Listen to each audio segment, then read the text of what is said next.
A small group of women meets to share experiences and ideas. They've come together from all over Afghanistan with high hopes. Their nation is deciding on a new constitution, and the women wish to be a part of Afghanistan's future.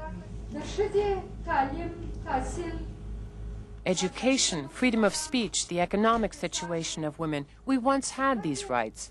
Here, in the province of Kandahar, where people say, "What kind of province is this? What sort of people are they?" We are the people, we, the women of this province.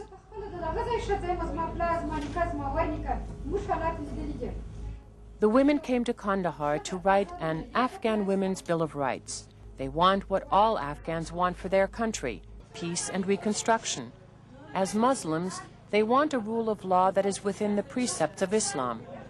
As women, they ask that the Constitution recognize their civil and human rights. For Afifa Azim, director of the Afghan Women's Network, this is an historic moment.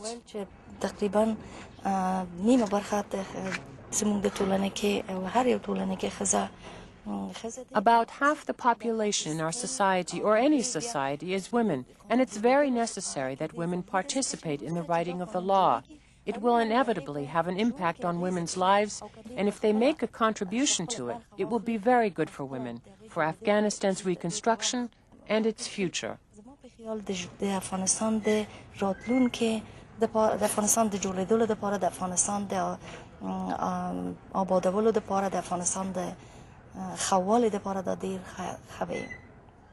The women agreed on 16 rights for the Constitution to recognize. Their top priorities: mandatory education through secondary school, access to adequate health care, and protection from violence and abuse. They asked for freedom of speech, the right to vote and hold public office.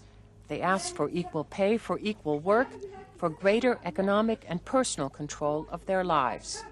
They had some extremely sophisticated expectations of at least what could be laid down in the law. And I think they did understand that the law is not necessarily going to be something that is immediately applied.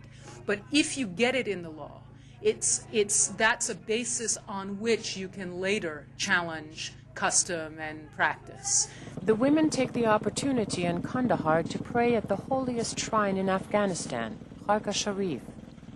Kandahar was the center of the Taliban movement, and conservative customs regarding women are still strong here.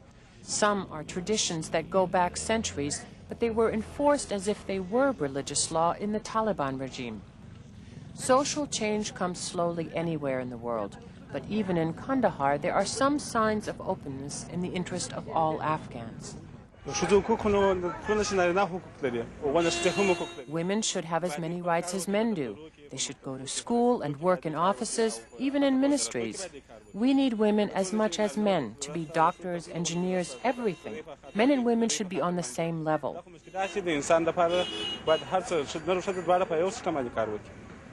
In Kabul, many women share a desire for greater personal freedom and to take part in Afghanistan's reconstruction. The central government is setting an example by appointing some women to public office. But for ordinary women, memories of Taliban excesses are still vivid and cultural traditions still strong. It takes courage to speak out.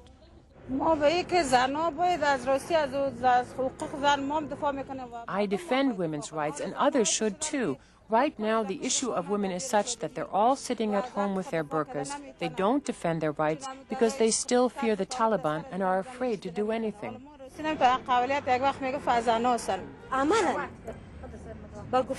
We want deeds, not just words. We want to see the day when words become practice. Freedom is not to uncover your head or legs. That doesn't mean anything. Women should have top jobs. They should do important work.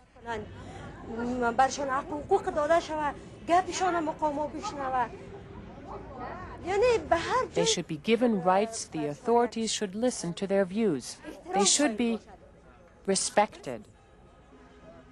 At their conference in Kandahar, the women looked to the writing of a new constitution as a step toward a day when their words might become practice.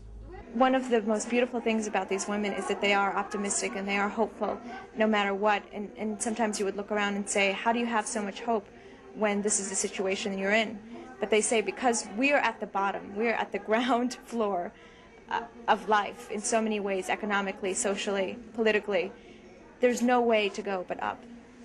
As one woman at the conference wondered, it's just as difficult to give birth to a boy as to a girl. Why should a girl have less rights than a boy?